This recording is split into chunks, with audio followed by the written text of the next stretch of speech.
પૂર્વ ધારાસભ્ય આદરણીય ભૂપેન્દ્ર મારાવીજી, શહેર કોંગ્રેસ સમિતિના યુવાન પ્રમુખ માન્ય રાજદીપસિંહ જાડેજા, જિલ્લા કોંગ્રેસ સમિતિના યુવાન પ્રમુખ ભાઈ હિતેશભાઈ વોરા, અમારા વરિષ્ઠ આગેવાનો આદરણીય લલિતભાઈ કગથરા, આદરણીય લલિતભાઈ વસોયા, ડૉક્ટર હેમાંગભાઈ વસાવડા, ગાયત્રીબા વાઘેલા, પૂર્વ પ્રમુખ ભાઈ અતુલભાઈ રાજાણી, ડીપી મકવાણા, મહેશભાઈ અને ખાસ કરીને અમારા પ્રવક્તા ડૉક્ટર નિદાતભાઈ બારોટને આપ સૌ ઇલેક્ટ્રોનિક્સ અને પ્રિન્ટ મીડિયાના પત્રકાર મિત્રોનું હાર્દિક સ્વાગત કરીએ છીએ. વિક્રમ સંવત 2082નું આ નવું વર્ષ રાજકોટના વાસીઓ, ગુજરાતના વાસીઓ સૌના જીવનમાં સુખ શાંતિ અને સમૃદ્ધિ લઈને આવે એવી શુભેચ્છા પણ પાઠવું છું. જેમ અહીંયા અમારા પ્રમુખશ્રીએ કીધું એમ પ્રદેશ કોંગ્રેસ સમિતિ દ્વારા આખા ગુજરાતમાં સંગઠનની સમીક્ષા થાય, આવનારી સ્થાનિક સ્વરાજની ચૂંટણીઓની તૈયારી પર ચર્ચા થાય, કાર્યકરોના આગેવાનોના સાથે સંવાદ કરી એમની સાથે પરામર્શ કરી અને આગામી કાર્યક્રમોની રણનીતિ, ચૂંટણીની રણનીતિ સાથે જે તે શહેર જિલ્લાના સ્થાનિક પ્રશ્નોને વાચા મળે, લોકોની જે સમસ્યાઓ છે, જે તકલીફો છે, જે આક્રોશ છે ને સરકાર દ્વારા જે અન્યાય અને ભેદભાવનો ભોગ જનતા બની રહી છે એ સમગ્ર મુદ્દાઓ પર લોકોના આક્રોશને વાચા આપવા માટે જનાક્રોશ સભા થાય એ રીતનો કાર્યક્રમ આખા ગુજરાતમાં પ્રદેશ કોંગ્રેસ સમિતિ દ્વારા નક્કી કરવામાં આવ્યો. એક દિવસ એક શહેર જિલ્લો એ રીતના કાર્યક્રમમાં આજે અમે રાજકોટ શહેર ખાતે અમારા પ્રભારીશ્રીની ઉપસ્થિતિમાં આખો દિવસ દરમિયાન સંગઠનની ચર્ચા કરીશું, કાર્યક્રમોની રૂપરેખા નક્કી કરીશું, ચૂંટણીની તૈયારીઓની સમીક્ષા કરીશું ને લોકોના પ્રશ્નોને વાચા પણ આપીશું. પણ આજે આપણે જે રીતે પરિસ્થિતિ જોઈએ છે કે ગઈકાલે આજે આખા ગુજરાતમાં માવઠાની સ્થિતિ છે અને જગતનો તાત કહેવાય એવો ખેડૂત કે જેના માટે ભૂતકાળમાં આજ ભારતીય જનતા પાર્ટી દ્વારા ખૂબ ભાષણો થયા કે ગુજરાતનો ખેડૂત મારુતિ ગાડી ચલાવતો થઈ ગયો છે, ખેડૂતોને ઉત્પાદનના ડબલ ભાવ મળશે. પણ એ વાયદા, વચનો અને ભાષણો પછી ગુજરાતમાં જે જગતનો તાત છે એની જે સ્થિતિ છે આજે ખૂબ દયનીય છે.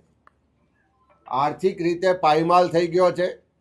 સરકારની ખોટી નીતિઓને કારણે ખેડૂતને તમામ રીતે કાયમ નુકસાન જાય છે અને એ ખેડૂત પ્રત્યે સરકારે સહાનુભૂતિ રાખવાની હોય, એના માટે આગળ પડીને મદદ કરવાની હોય, એના બદલે હંમેશા સરકારનું વલણ નિષ્ઠુર રીતે ને નિષ્ક્રિય રહ્યું છે. આજે જે રીતે આખા ગુજરાતમાં માવઠાની સ્થિતિ છે કે ખેડૂતોના ખેતરમાં તૈયાર પાક આજે સંપૂર્ણ રીતે નષ્ટ થયો છે, ક્યાંક પાણીમાં ડૂબી ગયો છે, ક્યાંક તણાઈ ગયો છે અને ક્યાંક આખો તૈયાર પાક આખા વર્ષની જે ખેડૂતની મહેનત છે એના પર માવઠાએ પાણી ફેરવી દીધું છે.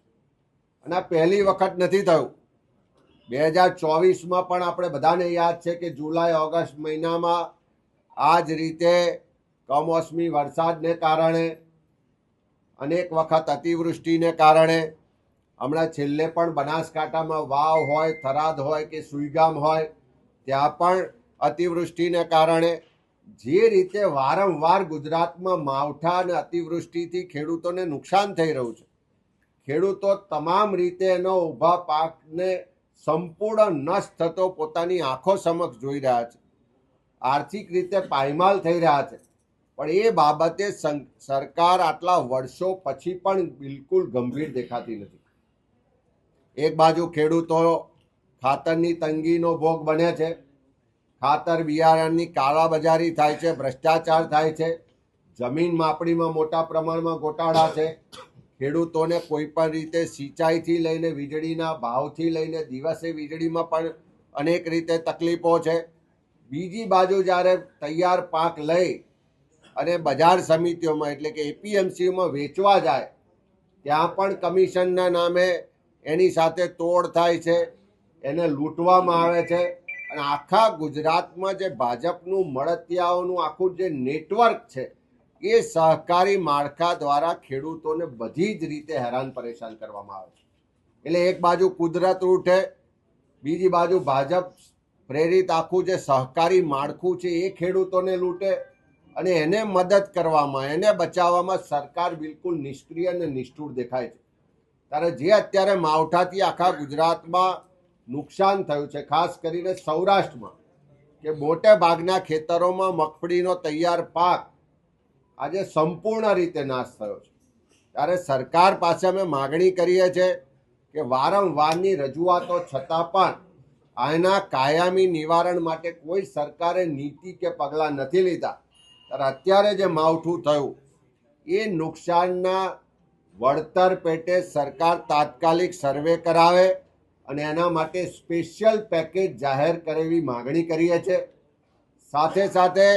આ દર વર્ષે આવી સ્થિતિનું નિર્માણ થાય છે, તો કાયમી નિવારણ માટે છેલ્લા ઘણા સમયથી અમે વિધાનસભાથી લઈને બહાર અમારા કિસાન કોંગ્રેસ દ્વારા પણ જે માગણી કરવામાં આવે છે, લડત લડવામાં આવે છે કે પાક વીમા યોજના સરકાર તાત્કાલિક શરૂ કરે.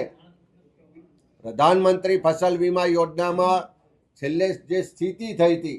એનાથી આપણે બધા જ જાણીએ છીએ અને વર્ષોથી ગુજરાતમાં કોઈ પણ જાતની પાક વીમા યોજના નહીં હોવાને કારણે આજે ખેડૂત ભગવાન ભરોસે છે. ત્યારે સરકાર તાત્કાલિક પાક વીમા યોજનાની જાહેરાત કરે, શરૂઆત કરે એ પણ માગણી કરીએ છીએ. સાથે સાથે આખા વર્ષ દરમિયાન જે કમોસમી વરસાદ થયો, અતિવૃષ્ટિ થઈ અને એના કારણે આર્થિક રીતે ખેડૂત ખૂબ પાયમાલ થયો છે. જે બેન્કોમાંથી ધિરાણ લીધું છે એ ધિરાણ સમયસર પાછું ભરવા માટે હવે સક્ષમ નથી, એની પાસે કોઈ વ્યવસ્થાઓ નથી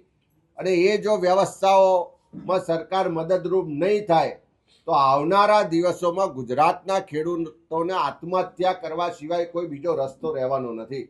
તો એવા સંજોગોમાં સરકાર પાસે માગણી કરીએ છીએ કે આ માવઠાથી આખા ગુજરાતના ખેડૂતો આર્થિક રીતે પાયમાલ થયા છે. એટલે જે અસરગ્રસ્ત વિસ્તારો છે એ તમામ વિસ્તારોના તમામ ખેડૂતોને ચાલુ વર્ષનું એમનું જે બેંકનું ધિરાણ છે એ સંપૂર્ણ માફ કરવામાં આવે એવી માગણી કરીએ છીએ.